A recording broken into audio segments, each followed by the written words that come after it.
ಕಿರುತೆರೆ ನಟಿ ವೈಷ್ಣವಿ ಗೌಡ ಅವರು ಉತ್ತರ ಭಾರತದ ಅನುಕೂಲ್ ಮಿಶ್ರಾ ಅವರನ್ನು ವಿವಾಹವಾಗಿದ್ದಾರೆ.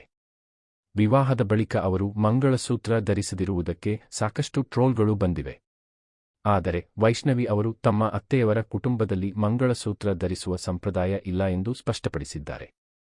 ಕಿರುತೆರೆ ನಟಿ ವೈಷ್ಣವಿ ಅವರು ಇತ್ತೀಚೆಗೆ ಏರ್ಫೋರ್ಸ್ನಲ್ಲಿ ಕೆಲಸ ಮಾಡುವ ಅನುಕೂಲ್ ಮಿಶ್ರಾ ಜೊತೆ ವಿವಾಹ ಆಗಿದ್ದು ಗೊತ್ತೇ ಇದೆ. ಅವರು ಉತ್ತರದವರು, ಇವರು ದಕ್ಷಿಣದವರು. ಆದಾಗ್ಯೂ ಎಲ್ಲವನ್ನೂ ಹೊಂದಾಣಿಕೆ ಮಾಡಿಕೊಂಡು ವೈಷ್ಣವಿ ವಿವಾಹ ಆಗಿದ್ದಾರೆ.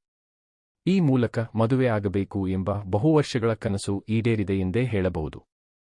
ವಿವಾಹದ ಬಳಿಕ ಅವರ ತಾಳಿ ಹಾಕುತ್ತಿಲ್ಲ ಏಕೆ ಎಂಬುದನ್ನು ವಿವರಿಸಿದ್ದಾರೆ. ಭಾರತ ವೈವಿಧ್ಯತೆ ತುಂಬಿರುವ ದೇಶ. ಹಿಂದೂಗಳೇ ಆದರೂ ಅಲ್ಲಿಯೂ ಬೇರೆ ಬೇರೆ ಸಂಪ್ರದಾಯ ಇದೆ ಎನ್ನಬಹುದು. ವೈಷ್ಣವಿ ಅವರು ದಕ್ಷಿಣದವರು. ಇಲ್ಲಿ ತಾಳಿ ಹಾಕುವ ಸಂಪ್ರದಾಯ ಇದೆ. ಆದರೆ ಅನುಕೂಲ್ ಮಿಶ್ರಾ ಕುಟುಂಬದಲ್ಲಿ ಆ ರೀತಿಯ ಪದ್ಧತಿಯೇ ಇಲ್ಲವಂತೆ. ಈ ಕಾರಣದಿಂದಲೇ ಅವರು ತಾಳಿಯನ್ನೇ ಹಾಕುತ್ತಿಲ್ಲ. ವೈಷ್ಣವಿ ಅವರು ತಾಳಿ ಹಾಕಿಲ್ಲ ಎಂದು ಸಾಕಷ್ಟು ಜನರು ಟ್ರೋಲ್ ಮಾಡಿದ್ದನ್ನು ನೀವು ನೋಡಿರಬಹುದು. ಆ ಟ್ರೋಲ್ಗಳನ್ನು ವೈಷ್ಣವಿ ಅವರು ಗಮನಿಸಿದ್ದಾರೆ. ಇದಕ್ಕೆ ಅವರು ಸಿಟ್ಟು ಮಾಡಿಕೊಳ್ಳದೆ ಕೂಲ್ ಆಗಿ ಉತ್ತರಿಸುವ ಕೆಲಸವನ್ನು ಮಾಡಿದ್ದಾರೆ. ಮದುವೆ ಆದ ಮೇಲೆ ತಾಳಿ ಯಾಕೆ ಹಾಕುತ್ತಿಲ್ಲ, ಸಂಪ್ರದಾಯಕ್ಕೆ ಗೌರವ ಕೊಡುತ್ತಿಲ್ಲ, ಹಾಗಿದ್ದರೆ ಮದುವೆ ಯಾಕೆ ಬೇಕಿತ್ತು ಎಂದು ಕೆಲವರು ಕೇಳಿದ್ದಾರೆ. ಅದರ ಬಗ್ಗೆ ಮಾತನಾಡುತ್ತಿದ್ದೇನೆ. ಹುಡುಗರ ಮನೆ ಸಂಪ್ರದಾಯವನ್ನು ಹುಡುಗಿಯರು ಪಾಲಿಸಬೇಕು.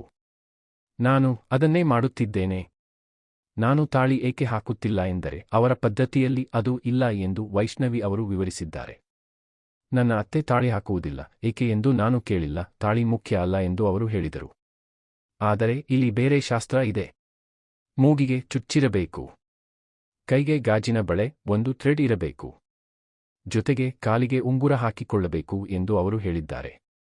ಈ ಮೂಲಕ ಎಲ್ಲಾ ವಿವಾದಕ್ಕೆ ಸ್ಪಷ್ಟನೆ ಕೊಟ್ಟಿದ್ದಾರೆ. ಸ್ನೇಹಿತರೆ, ಇವತ್ತಿನ ಈ ಮಾಹಿತಿ ನಿಮಗೆ ಇಷ್ಟ ಆಗಿದ್ರೆ ದಯವಿಟ್ಟು ವಿಡಿಯೋಗೊಂದು ಲೈಕ್ ಕೊಡಿ, ಹಾಗೆ ನಮ್ಮ ಚಾನೆಲ್ಗೆ ಸಬ್ಸ್ಕ್ರೈಬ್ ಆಗಿ. ಧನ್ಯವಾದಗಳು.